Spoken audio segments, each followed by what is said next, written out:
2 weeks ago, the Model 3 joined the Model Y in our Tesla family lineup. It's been a great 2 weeks so far, but for the first couple of days, it wasn't the best experience, and we'll explain why. And to do that, I'm going to bring in Lisa, and she'll explain exactly how we had issues with Tesla and the DVLA in getting this car back on the road. Right, welcome back. Thanks for watching our most recent videos of the diesel to electric series, from the Land Rover Discovery Sport to a Tesla Model 3 rear wheel drive that me and Lisa are sitting in right now. That's your cue to say hi. So in the last video I alluded to some problems with the car when we got it and the DVLA. We're going to tell you a little bit here of kind of buyer beware. If you want to kick off that, Lisa, if you wouldn't mind. So on the spot. Sorry, it first started when I went to change just over a week after getting the car and trying to change my reg plate to my private reg plate. I realised that the car didn't have road tax. So quickly got in touch with DVLA just to confirm the situation, then quickly got in touch with Tesla to understand what had happened. It turns out that they had made an error and they should have told me that I needed road tax on the car because it was an ex-demonstration car. Yeah, so from the inventory, that car was obviously taxed by Tesla initially, and it hit on the £10 road tax, I think, when you first register. It's not quite clear when you go on the DVLA website there, so you have to do a bit of research on how much you're paying. So technically, Lisa is the second owner of this car within its first year, which means it transfers over to the road tax bans. Yeah. So that was the first issue. So then the second issue, I went to tax the car, and it showed that the car was initially registered as over 40k. But all the paperwork that I have from Tesla is that the car was 39,000 plus the fees to get it on the road, bringing it to 39,990. But it turns out that it was over 40k, but what Tesla are still investigating is why it was, and we still don't know the reason for that. Yeah. So what it might be is something to do with the software, which when you have a demo car, which might be the fact that maybe some other bits been put on it, like say enhanced autopilot. Maybe, but yeah, they are going to get to the bottom of it and tell us. As everyone probably knows, Tesla are not the easiest to get a hold of. We're lucky that we have a Tesla branch like literally 5-10 minutes down the road from us. So we went straight down there. We were obviously unable to drive the car for about 48 hours, but they came back with a resolution which we were satisfied with, and they've been great. Alistair at the branch has been brilliant. Talking about Tesla Service Centre in Edinburgh, they've been fantastic. I know they're local to us, and you probably think we would say that, but actually, from a resolution point of view, you've been dealing with them more than me. Obviously, it's because it's your car, but they've been fantastic, and there's nothing they wouldn't kind of really look at doing. They've been quite upfront about an error, admitting the mistake, obviously, of something going wrong down the line, but they have been brilliant in terms of getting something to you to get back on the road as quick as you can. So the issue has been, the delivery team should have told me about the road tax situation, and it hasn't. So that's been looked at from that end. And like Alistair kept in touch, emails and phone calls over a kind of 48-hour period till we got to a resolution, which is now means I can drive my car, and I've transferred my reg plates. Yeah, so you might see them flashing about Edinburgh or wherever. The one thing about it though is DVLA were not easy to deal with, and trying to get information out of them. Now, I wasn't thankfully on the phone because I would have probably exploded. When you put a call on speaker, we were having a conversation. Well, you were having a conversation with DVLA. I was just in the background listening on that, but it wasn't top marks for customer service. What they were pretty much saying was that they couldn't advise what was going to happen from the 1st of April 2026 with the road tax changes, with the luxury road tax. And as much as I kept on asking, I was fully open and honest from the very start. Also explained that I was extremely stressed out as well, so a bit vulnerable, and effectively was shouted at down the phone by DVLA. Because they wouldn't tell you how much you could pay next year. So what this car effectively is a car that we thought was 39,990, reduced obviously in the inventory discount and whatever else in the finance. On top of that. And all that kind of stuff, right?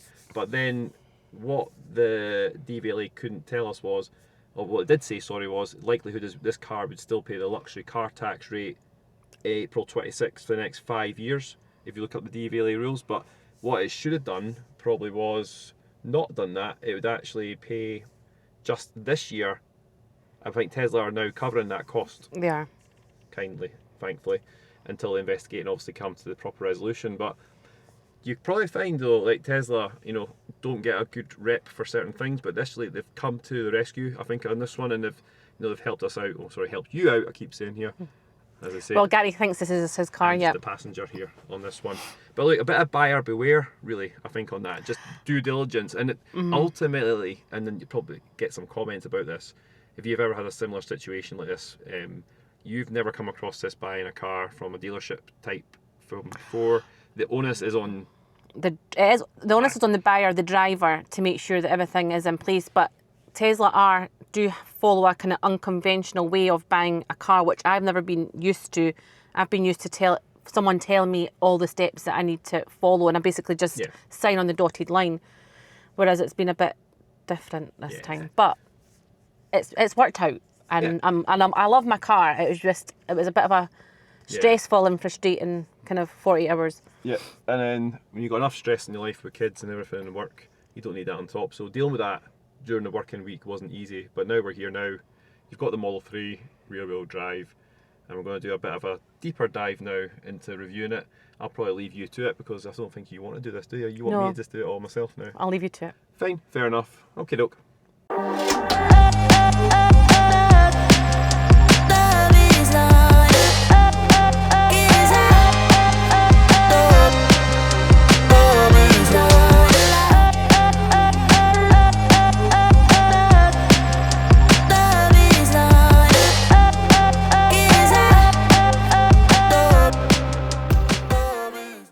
The difference between the Model 3 and the Model Y is massive, and I'm finding it massive. I'm actually really enjoying driving the Model 3 over the Model Y now. The Model Y seems like the sensible car, obviously, for family trips and having everyone going on maybe longer distances. That sounds really stupid, but the Model 3 can handle all that, obviously, with the range. I actually enjoyed driving the Model 3 better than the Model Y, and obviously miles better than the Land Rover Discovery, which was, bear with me, oh, that was a big hole. The immediate noticeable difference is that light, floaty, go-kart almost like feeling to driving it. That can't be explained until you test it yourself, and I think that when you're doing a lot of miles in a car, you want to enjoy what you drive, so go and try one of these. It's fantastic.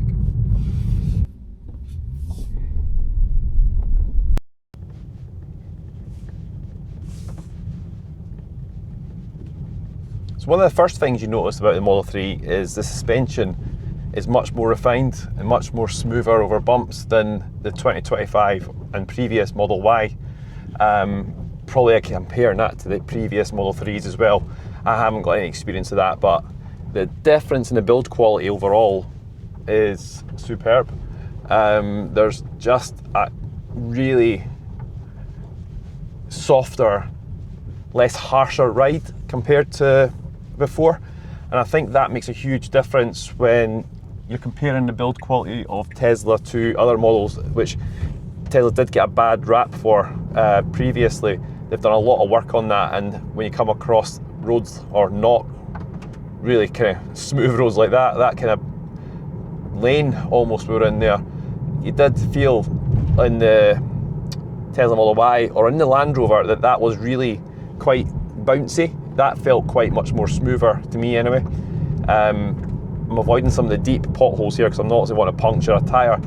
The roads in this country are an absolute state at the best of times, and these roads are all forgotten about down the back, as you can imagine. So what I'm going to do is, obviously we've done a bit of the suspension here just now. I'm leaving and going round this tight bend at the moment. It's a very, very tight bend in a bit of a blind spot here, but one of the things, the visual side of things, that I'm really up close here to the windscreen, as you can see. So, I can go around corners like that and lean and see around the pillar quite easily. But I do find on the, oh, hold on, I'll squeeze past here. The viewing angle from the right pillar is a little bit more difficult. So like coming up and round here, I mean, I could lean around there, but that pillar just feels like because I'm a lot closer to the front of the car, and also in a lower driving position. I've not got the greatest of viewing angles there, it feels like. It feels like a big bit blocked out here right in front of my eye line, which is probably just me getting used to driving the Model 3 and being in a lower seated position. Obviously you can adjust your seat to be a bit lower, but I think if I get the car seat any lower, I'll probably end up looking like a boy racer in this, and that's not what I want to look like.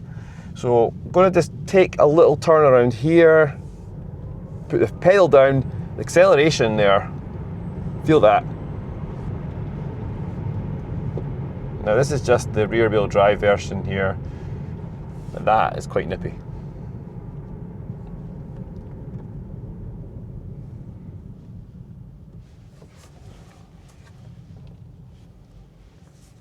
Let's do a little turn. Unfortunately it's going to be about a 20-point turn in this.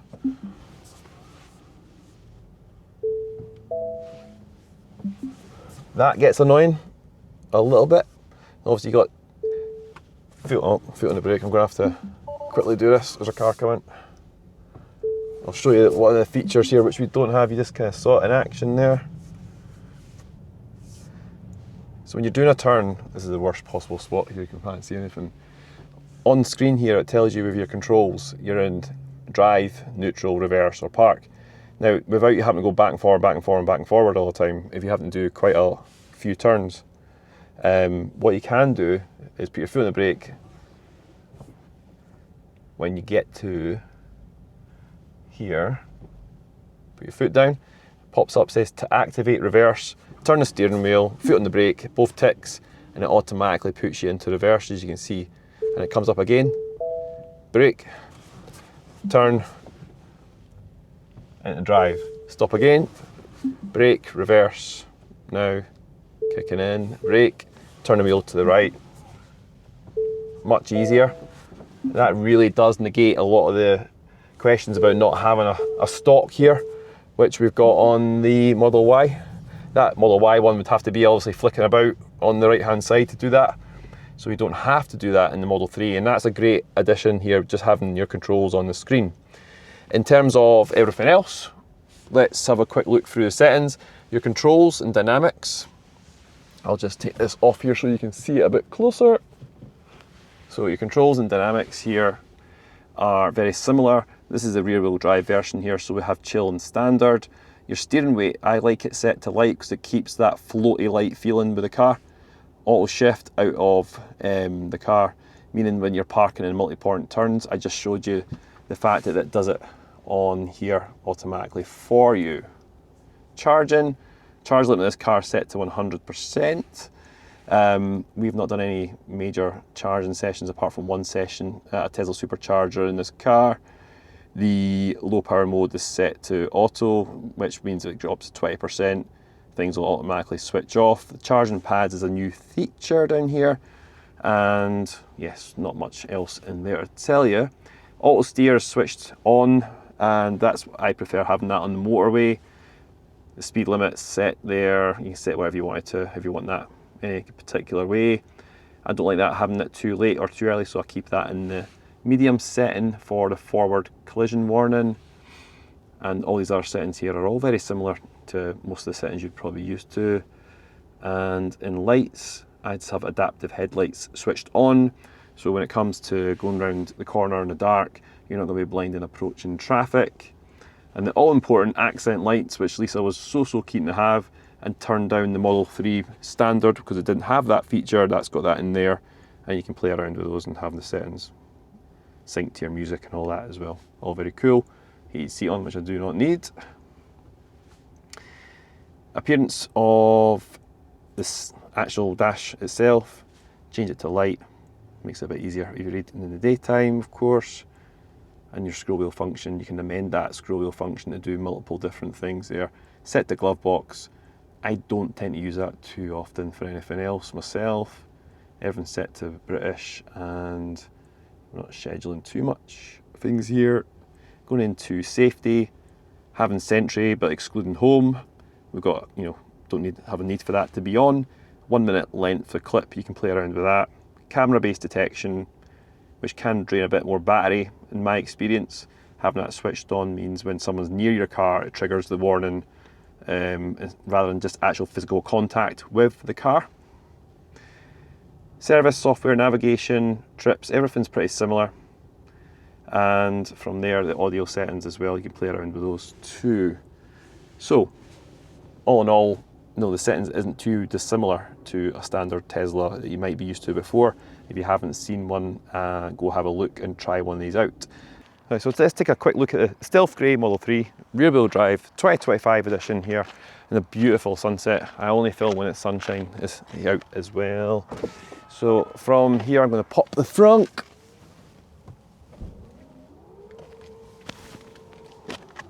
I said frunk there, didn't I? No, yeah. Somehow I've hit the boot. I was very confused. But comparing the comparing the Model 3, let's get these rubbish bags out of the way. Model 3 to the Model Y, right? It's a lower access point here, so it's much harder, and I'm not going to go in, don't worry, to get into here. But remember, you've got your underfloor storage space here, which only in this one has got the charging cables which are supplied with the car. There is a secret bit in the Model Y under there, which you don't get in this one, as you can see a bit closer.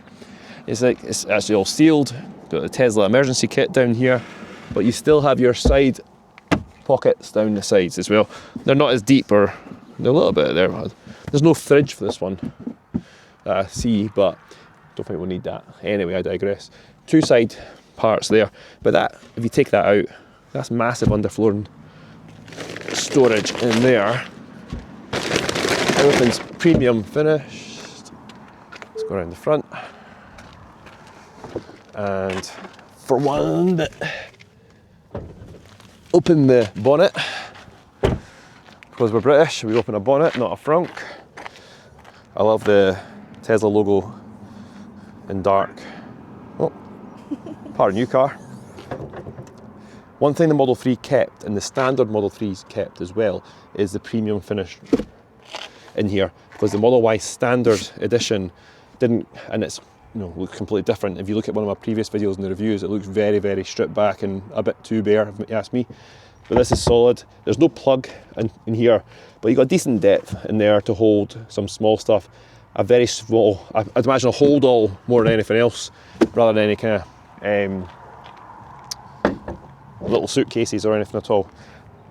The cat's eyes, the stealth?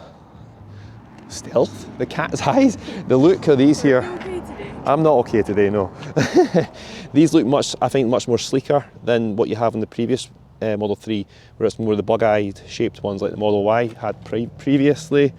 You've got your front camera here, which is a recent addition. I've just given it a little clean from all the dirt there. That makes a huge difference when you're driving forwards into tight spaces. You can get a good view of what's in front of you because of the driving angle being quite obviously a lower height from here, and try to look over there is a bit challenging. Also, I'm not going to be standing that high in a car, but you get the point.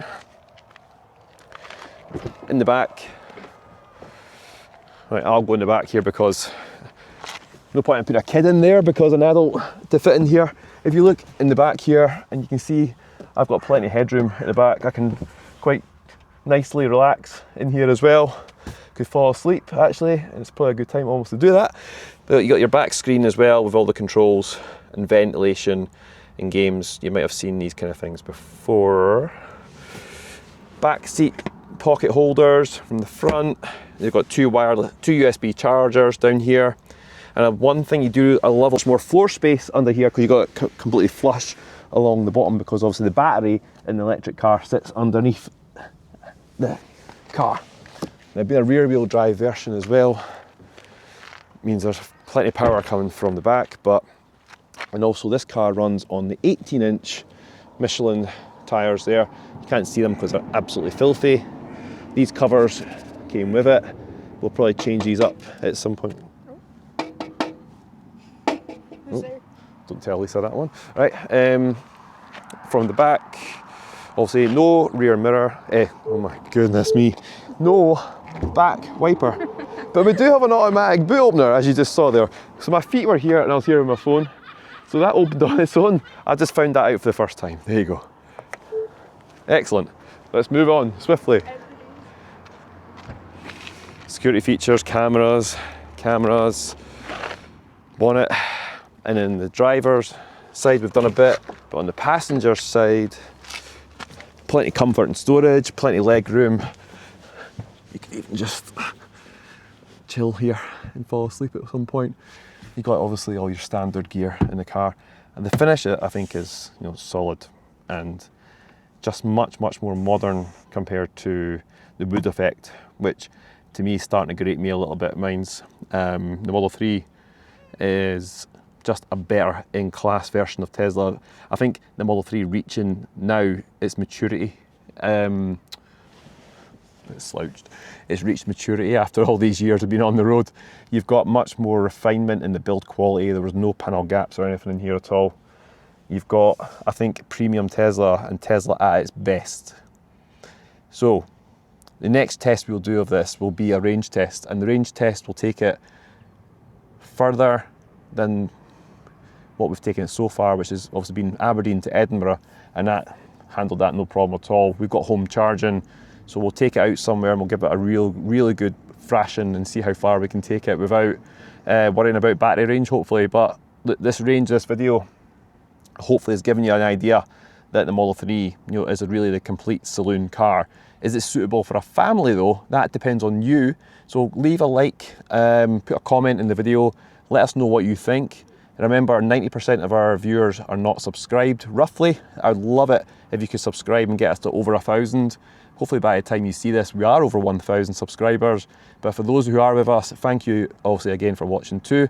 Hope you enjoyed this video, and we'll see you guys on the next one. Cheers!